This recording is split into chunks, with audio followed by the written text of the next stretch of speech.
L'actualité des célébrités, promotion des jeunes, interview de vos stars préférées, c'est sur Média Juvénile que ça se passe. La nouvelle vitrine de la culture et du sport.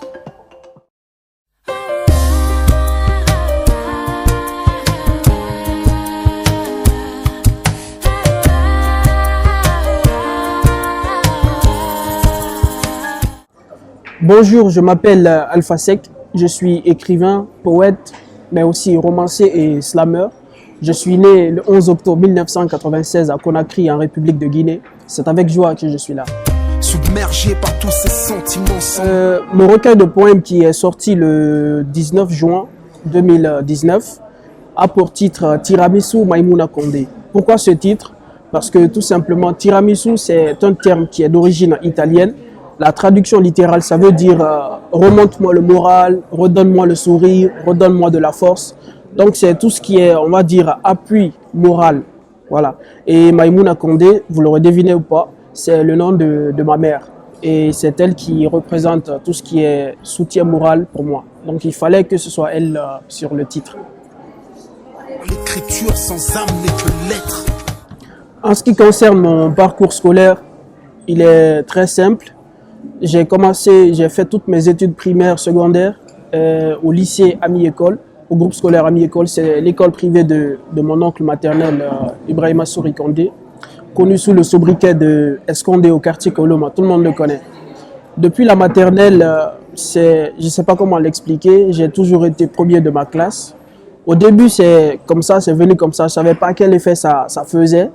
Mais après, j'ai vu tous les avantages qu'il y avait derrière le fait d'être premier, c'est-à-dire on a l'attention de ses camarades, les maîtres d'école, les professeurs nous apprécient. Donc j'ai plus voulu lâcher ça.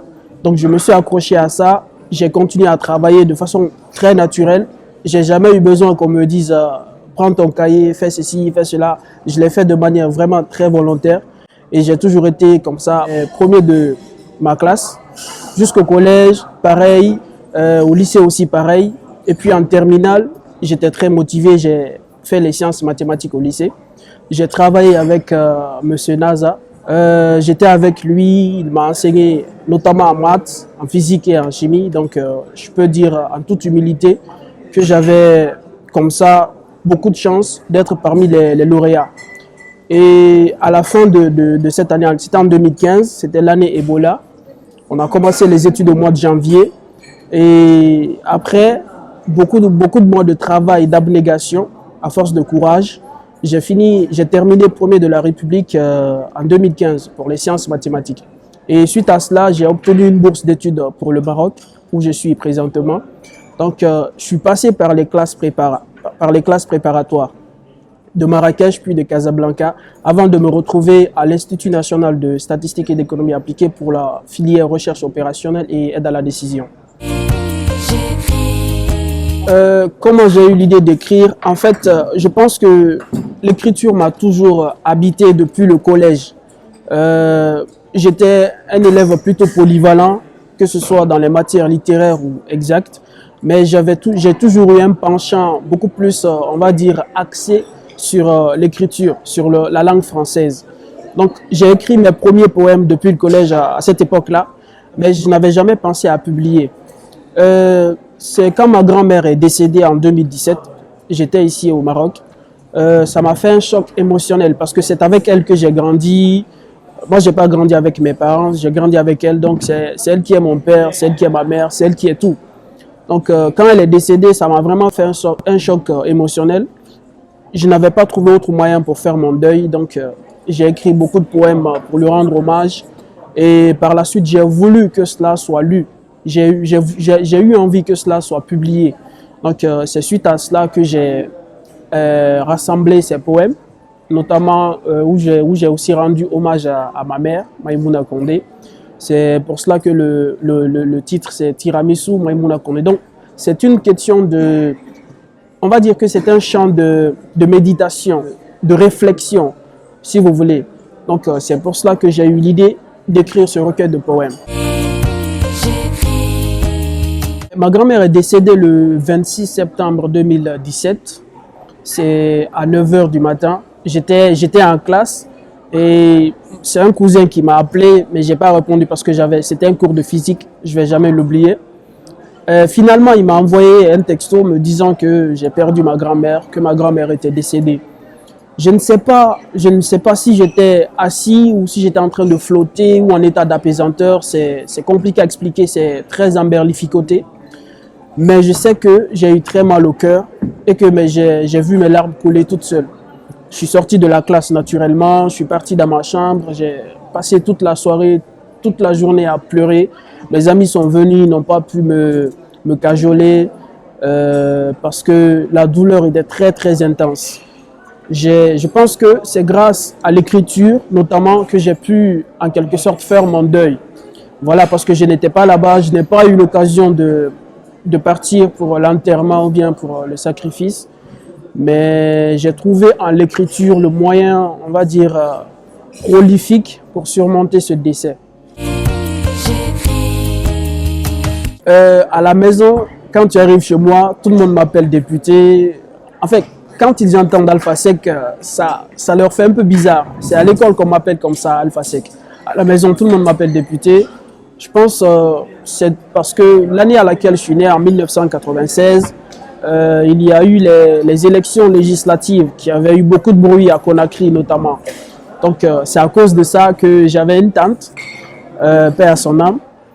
Elle a trouvé cela amusant quand j'étais tout petit. Elle a commencé à m'appeler député. À la base, elle disait député des candidats en sous en fait. C'est-à-dire que moi, les autres sont là-bas, mais moi je suis là. Moi je peux pas aller me présenter en quelque sorte. Donc c'est comme ça que c'est venu député. C'est un surnom quoi. J'ai commencé la rédaction du recueil pendant l'été 2018 et je l'ai terminé, disons, avant la fin de l'année 2018. Ce qui doit faire environ 5 à 6 mois, comme ça.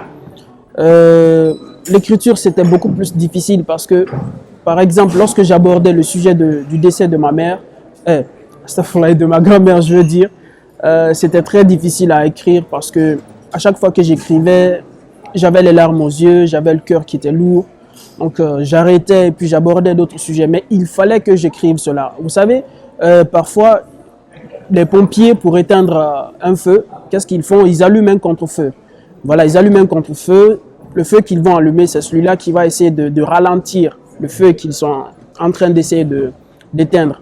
Voilà, donc c'est comme ça que j'ai guéri ma blessure. Voilà, c'était difficile, mais il a fallu que j'écrive pour contrer cette difficulté. C'était difficile d'écrire, certes, mais cette difficulté m'a permis justement de contrer d'autres difficultés qui étaient en face et que je devais surmonter dans tous les cas.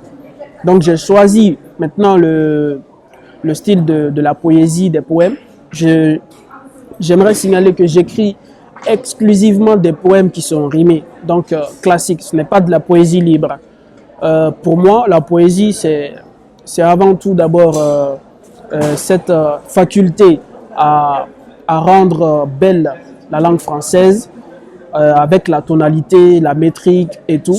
Donc, pour moi, c'est impossible d'écrire un poème qui n'est pas rimé.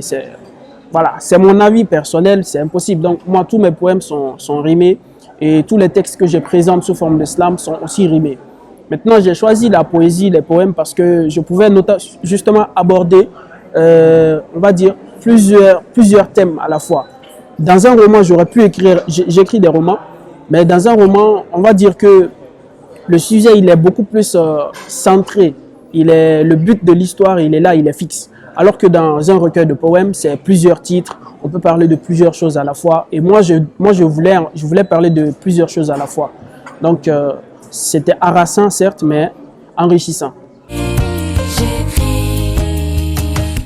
Monsieur Abdelali Jabran, qui a préfacé le recueil de poèmes, c'est mon professeur de français des classes préparatoires lorsque j'étais en deuxième année de mathématiques spéciales pour les classes préparatoires. En fait, quand je suis arrivé au Maroc, j'étais dans une bulle on va dire, dans laquelle je m'étais isolé. Tous mes amis de la promotion, ils le savent. Parfois, certains me disent que voilà, je ne suis pas sociable, mais c'est juste que quand je suis arrivé, c'est comme ça, voilà, j'ai eu un peu de mal à m'intégrer, on va dire comme ça. Donc, ce professeur, justement, quand il m'a vu, en deuxième année, quand je suis passé en deuxième année, quand il m'a vu, les leçons qu'on faisait, les dissertations que j'écrivais, ça l'a marqué. Et il m'a approché, il m'a approché comme un père. Voilà, il m'invitait même chez lui. Parfois, je pouvais aller chez lui, passer des heures, on discutait de tout et de rien, on regardait la télé, on faisait de la dissertation, il m'apprenait des choses. Donc, c'est vraiment une personne qui compte beaucoup pour moi dans mon passage ici au Maroc. Je peux dire que c'est la personne qui m'est plus, voilà, qui m'a le plus marqué ici au Maroc. C'est vraiment quelqu'un de très bien, que je remercie beaucoup de passage, parce que sans lui, peut-être que ce recueil de poèmes n'aurait pas vu le jour. Bon, comme je l'ai dit tantôt, je suis arrivé ici en octobre, au Maroc ici, je veux dire, en octobre 2015, suite, j'étais boursier, j'ai été premier de la République en 2015 pour les options sciences-maths. Donc c'est suite à cela j'ai été boursier. Donc naturellement, comme tous mes autres camarades, je suis venu ici. J'étais orienté pour les classes préparatoires à Marrakech. Donc c'est comme ça que je me suis retrouvé ici au Maroc, en quelque sorte. J'ai pas le choix, j'écris. Dans le recueil de poèmes, il y a un titre qui s'appelle Mama Khadija, que je salue aussi de passage. Mama Khadija, en fait, c'est la mère de mon ami Youssef Kesbour, qui est étudiant, élève ingénieur à l'EMI. C'est une dame très chaleureuse qui m'a accueilli comme une vraie mère chez elle quand je partais avec son fils. Donc, elle n'a pas fait de différence. Je me suis vraiment senti à l'aise avec elle. Et c'est pour cela que j'ai voulu aussi lui rendre hommage, parce que c'est important d'être reconnaissant envers les gens qui nous tendent la main. Voilà, c'est la reconnaissance, il faut être reconnaissant. Donc moi, j'essaie d'être reconnaissant à ma façon. Qu'est-ce que je peux faire? J'écris des poèmes. Et donc, je l'ai dédié ce titre. Hommage aux étudiants guinéens disparus au Maroc. Pour la petite histoire, en 2019, beaucoup d'étudiants guinéens sont malheureusement décédés ici au Maroc. Cela m'a touché, m'a affecté et ça a trouvé que j'étais en train d'écrire le recueil de poèmes, donc j'ai décidé de leur rendre hommage. C'est notamment le dernier titre du recueil. Je m'appelais Imoura Nasso. Oui, je m'appelais car aujourd'hui je ne suis plus. Oui, j'ai rejoint l'Éternel dans son vaste palais. J'ai obtenu mon master et sous ce beau temps il a plu. Une pluie apportant avec elle des rivières de larmes. Les larmes de mes amis, les larmes de ma famille. Foi, courage, ils ont besoin de vos armes. Armez-les afin que demain ne soit pas crispé, qu'ils brillent. Ainsi va la vie, ainsi vont nos rêves. J'entends vos cris, j'entends vos amertumes sans trêve. J'entends cette voix qui, dans le noir, me décrit. Mais il fallait que les choses se passent ainsi, car c'était la volonté de Dieu. Ne vous inquiétez pas, car j'ai réussi. Du haut aux cieux, j'entends vos adieux. Séchez donc vos larmes, chers amis, chers parents. Mais ne m'oubliez pas dans vos prières. Lisez donc à ma mémoire quelques versets du Coran. N'oubliez pas de vivre au présent votre ère. Je m'appelais Raïlou Keïta. Oui, je m'appelais, car aujourd'hui je ne suis plus. Oui, j'ai rejoint l'Éternel dans son vaste palais. J'étais une joyeuse étudiante et sous ce beau temps il a plu. Une pluie apportant avec elle des larmes de désolation. Ma désolation à moi tout d'abord. J'aurais aimé être là, hélas, plus de contemplation. Le vaisseau du Seigneur était là, je suis monté à bord. Ainsi va la vie, ainsi vont nos rêves. J'entends vos cris, j'entends vos amertumes sans trêve. J'entends cette voix qui, dans le noir, me décrit. Pardonnez-moi, dites à mes parents de sécher leurs larmes et de faire des prières, qu'ils lisent à ma mémoire quelques versets du Coran. Et quant à vous, n'oubliez pas de vivre au présent votre ère. Nous étions Ama, Fofana Ousmane, Ba Amadou et Touré Bintou. Nous étions car aujourd'hui nous ne sommes plus. Oui, nous avons rejoint l'Éternel sans abstraction. Nous étions jeunes, ambitieux et sous ce beau temps il a plu. Une pluie apportant avec elle des rivières de larmes, les larmes de nos amis, les larmes de nos familles. Foi, courage, ils ont besoin de vos armes. Armez-les afin que demain ne soit pas crispé, qu'ils brillent. Nous avions des rêves et des ambitions. Mais hélas, la mort n'envoie pas de courrier par la poste. Un jour ou l'autre, vous tous sans exception, devrez répondre à son appel sans riposte. Hier, nous étions parmi vous. Nous rigolions et parlions de nos futurs projets. Mais sans rendez-vous, la mort est arrivée et a séparé nos trajets. Séchez donc vos larmes, chers amis, chers parents. Mais ne nous oubliez pas dans vos prières. Lisez donc à notre mémoire quelques versets du Coran. N'oubliez pas de vivre au présent votre ère. À mes frères et sœurs tragiquement disparus, qu'Allah vous pardonne et vous accorde son paradis éternel. Ce soir, je n'ai pas bien dormi, vous m'êtes apparu. Vous avez ma prière inconditionnelle. J'ai écrit dans l'urgence, comme si ma vie en dépendait sous les sirènes des... Le premier conseil que je donnerais à tout individu qui aimerait se lancer dans l'écriture, c'est de cultiver l'humilité. Pourquoi l'humilité? Parce que sans humilité, on a parfois quelque peu tendance à se surclasser ou bien à se surestimer, à penser qu'on est déjà au top, alors qu'en fait, on est zéro. L'écriture, c'est une histoire c'est toute une histoire de vie, de culture. Il faut beaucoup lire, il faut rester dans l'humilité, dans le respect, dans la courtoisie. Voilà, et il ne faut pas hésiter à faire le premier pas. Pour moi, en ce qui me concerne, je pense que c'est ce qui est le plus difficile, de franchir le premier pas, se lancer, c'est-à-dire s'asseoir et dire ouais, aujourd'hui je vais écrire ça, je vais écrire ça. Il faut tout le temps écrire, parce que moi je considère que l'écriture c'est un exercice qui se forge, c'est comme les maths, plus tu fais, plus tu es mieux là-dedans. Donc plus tu écris, plus tu forges un style qui te sera personnel, c'est comme les empreintes digitales.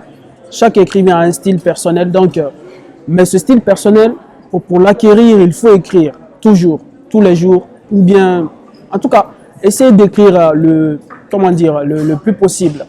Et il faut beaucoup lire aussi, il faut beaucoup lire. Vous savez, nous avons la chance de nos jours, il y a les réseaux sociaux, il y a de nombreuses maisons d'édition. Donc, il faut profiter de ces maisons d'édition qui sont là à notre disposition. Il faut en profiter au maximum. Il ne faut pas hésiter à se lancer. Voilà. Établissez une sorte d'emploi du temps. Si vous êtes élève, si vous êtes étudiant ou bien si vous avez déjà un travail professionnel, essayez d'établir un emploi. Même 2 heures, 1 heure d'écriture par jour, ce n'est pas petit. Et il faut aussi faire un autre emploi pour lire. Il faut lire les classiques, les romans, tout en fait, tout. Il faut beaucoup lire. Tu ne peux pas te dire que tu as envie d'être écrivain si tu ne lis pas. C'est pas possible. En fait, la lecture, ça fait partie du métier d'écrivain. Donc, il faut lire pour se cultiver, pour voir d'autres styles, pour voir comment les autres font, pour s'inspirer des autres.